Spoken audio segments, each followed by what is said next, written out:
I'm Brian Sparkman, and my hope through this podcast is that those of us in the Black LGBTQ plus community and others find our rightful place on life's journey. So come along to listen, to learn, and to share. Our voices, our journey.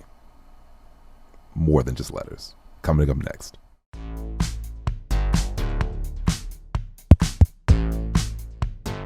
When we think we have to see somebody when something's wrong. 8 years old. You can go have somebody to talk to just to keep it right.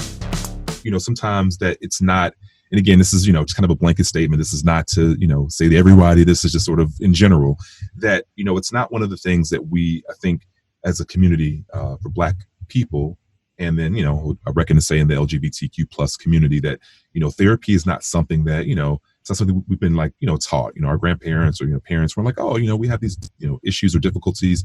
Therapy is probably a way. I don't think it's something that has been ingrained or instilled in us. Why is it a good idea for those maybe people who haven't been open to the idea or who have been apprehensive about the idea? Why might it be a good thing for them to consider therapy? Your mental health, emotional wellness is fluid as well. Okay. You have people that have really severe mental illness, and you have some folks that feel like there's nothing wrong in their life. So why do I need to go see somebody? Well, look at your life in that instance, look at your life and say, if you're trying to get somewhere and you don't seem to be able to get to the next level, if you're not able to hold on to relationships or change jobs or ask for what you need or, any area that you may feel a little congested in. I didn't say stuck. I said congested, Okay. Because stuck, you don't even feel like you have the ability to move, but congested means that things are just a little thick for you. And that's the lower end. And there's levels of support. I'm going to say support, because you have your life coach, which I am a transformational life coach as well. Just FYI. Right.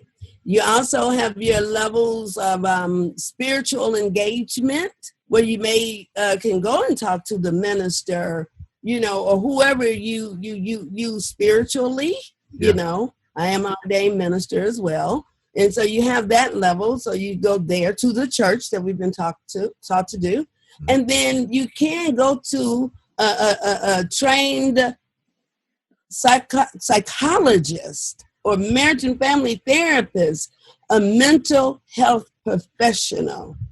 There is a significant difference in behavior health, emotional wellness, and mental health. And if you don't address it at the shorter end of congestion, you can go all the way to the other end. See, severe mental illness comes with chemical imbalances in the brain that causes folks to need to take medication. And that's the stigma. Folks shy away from it because they don't want somebody to think they're crazy, Right. So they shy away from it.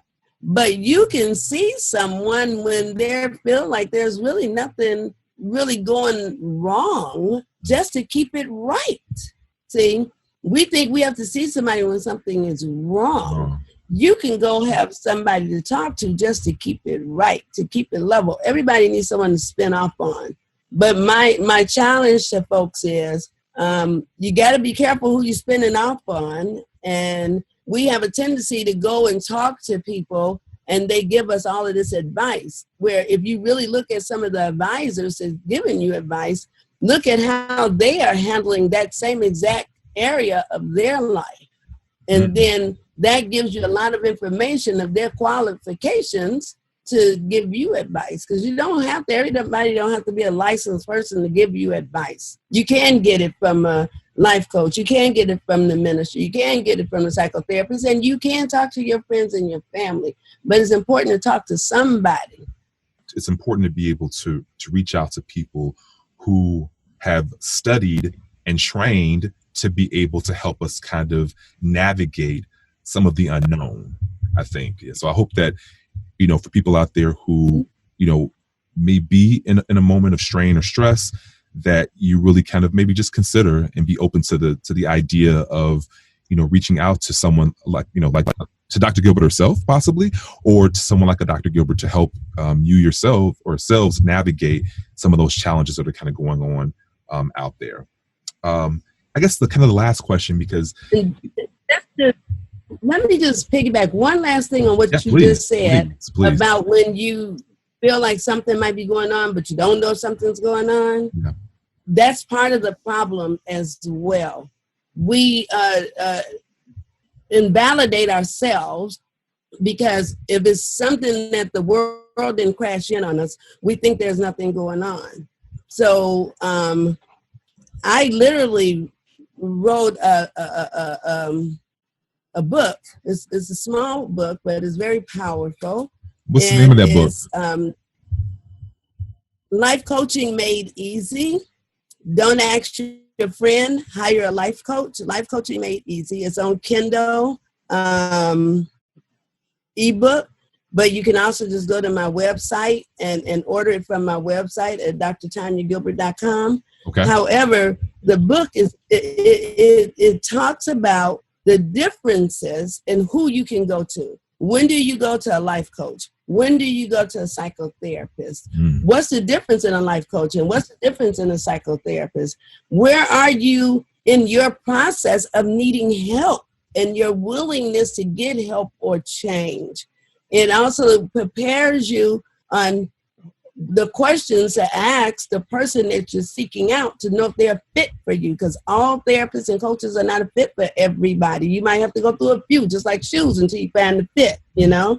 Right. And it also prepares you for your session, what questions you should ask at the session, and it also helps you assess the session that you had to see if it worked for you, and it gives you some steps to contain your anxiety or depression or whatever it is until you can find your appropriate help. So that's, and the reason that my book is so thin, when you are in that state where you feel you need something, you don't want to read somebody else's story, you just want help. So you can go to my website and find my book, amongst other things. I got lots of stuff. I think that's actually amazing. Can you give us the name of that book again one more time, please? Is Don't Ask Your Friend, Hire a Life Coach. Life Coaching Made Easy. Don't Ask Your Friends, Hire a Life Coach. Life Coaching Made Easy by Dr. Tanya Gilbert on her website. And we'll have a post and link for that also. All right. Thank you for that. Or another thing that I have noticed over the years, you know, my 42 years being here, about 22 years now being part of the LGBTQ plus community, is that and I'm just gonna put it out there and just say it. You know, it might get some messages. Go ahead, do it. About this, but I'm like, hey, you know, one thing that I've noticed over the years is that, you know, for those people who are who have kind of focused on or wanted, desired relationships, I noticed one of the things in my years is that I haven't seen very many, and I'll just right now say probably two examples right now. Two of my friends, actually two friends of mine, two couples who actually live here in Los Angeles. But outside of that, in my life, I've not seen examples of long-term monogamous relationships. And I'm not saying that they don't exist, right? I'm saying, again, for how I envision, you know, relationships, that kind of thing. And even for friends of mine who have that same kinds of the thought process in terms of like lifelong and, you know, marriage, that kind of thing. And I wonder, with all of what we're talking about here, and we talk about a spectrum of damage, and we talk about, you know, being able to kind of function and dysfunction, with those things in mind, and I'm not trying to sway you or kind of, you know, lead you at all, but it really kind of, it's heartbreaking and concerning that for those people, because I know relationships can, you know, there's a spectrum for relationships, but I think, you know, for those people who have wanted to, you know, experience love and the longevity. And I've just heard so many stories from friends who haven't. I have, you know, friends who haven't in their lives experienced, and they're, you know, older, you know, 40 plus, who've never experienced relationships. I've met people who have been in their 40s and have never been in love. I've met people who, so I think there's these challenges, and I'm calling them challenges or frustrations that seem to exist within community, and they haven't, but they're there. And so I guess sort of my question is, um, do these conditions, mentioned, do they affect, our romantic relationships or those romantic pursuits or the ideas or does it also impact those spaces? Hmm. Let me just say this. For folks that haven't been able to manage and navigate longevity in relationships, Okay. first of all, it has absolutely nothing to do with being LGBTQ plus. Absolutely nothing. It's all the other crap that came with it or before it or same time or whatever. It's our life stuff. Abandonment issues, trust issues, all of that. It doesn't matter if the heterosexual, homosexual, LGBT, none of that matters. We're all impacted by the same thing: abandonment issues, trust issues. And so we bring all of that damage to the table, the relationship table. And then when you take it and put that next layer on it of being a part of this community, it creates another layer of disconnect. Because you have some folks trying to fit into norm of heterosexuality, role positions, life positions, of all of that, bringing it into being, LGBTQ. And then you have those that, because you are LGBTQ, you don't think you're supposed to be or allowed to have a relationship, so you don't engage in it.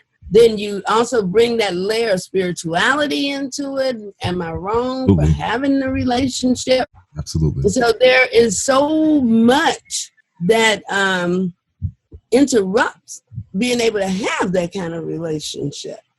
But the same things that keep this community from having long-term relationships is the same thing that keep all communities from having long-term relationships. It's all of the precursors. But what make ours a more intense, we have, by history and experience, needed or felt the need to ask for permission to have relationships, to be accepted in having these relationships. So when you haven't even dealt with that other stuff, and you're just trying to deal with having permission to have a relationship, so then it's hard to create a balance, because you gotta deal with the horse before you're dealing with the cart. Woo! That I'm almost kind of speechless right now.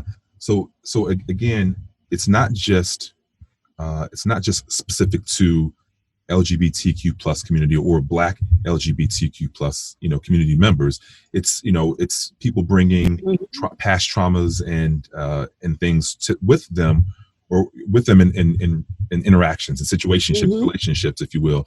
But Right. within the Black LGBTQ plus community, there's like another layer because of these other feelings or ideologies around how we're supposed to be, or what we've been taught. Maybe religion has played a part in us not feeling like we're worthy of, or questioning is that even possible? Is that kind of summarize that? Wow.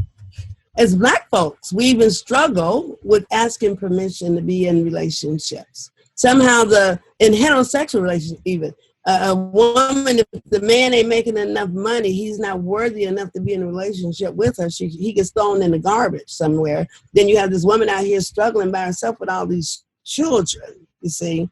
Yeah. And so you're looking for validation that you got the right partner, the right relationship, the right provider, the right this. And so if you take even that and couple it with the other boxes that we have to check off, then it's difficult to have those long-term relationships. You've said so much. Like I know that people who are listening, watching and there's a little bit of issue, guys, with tech, with the connection, but I'm sure you guys got majority of what she was saying. But you've touched on so many things, I think, and hopefully that people, I guess the intention and hope is that people, can begin to kind of maybe self-examine a bit and and do something, worthwhile for themselves, because they are worthy and are, worthy and valued, to be able to find a way to kind of help themselves maybe get to a better space, to invite better things in, Yes. Well, I say, Dr. Gilbert, thank you. Thank you. Thank you. Thank you. Thank you. Thank you. I thank you a million times. And my thing is to be a form of information for the community, no matter where they are, what they're doing. I'm just a free form talking. This is just who I am. You have been an amazing resource to me. You are an amazing resource, and it would be amazing for you to be, an amazing resource to those within the community. So, Dr. Tanya Gilbert, thank you. I love you. You are my heart. You're my everything. Thank you for being here. Thank you for dropping these amazing jewels of wisdom for our listeners and for our watchers, for the audience. And guys, girls, and in between, our voices, our journey, more than just letters. We'll see you next time.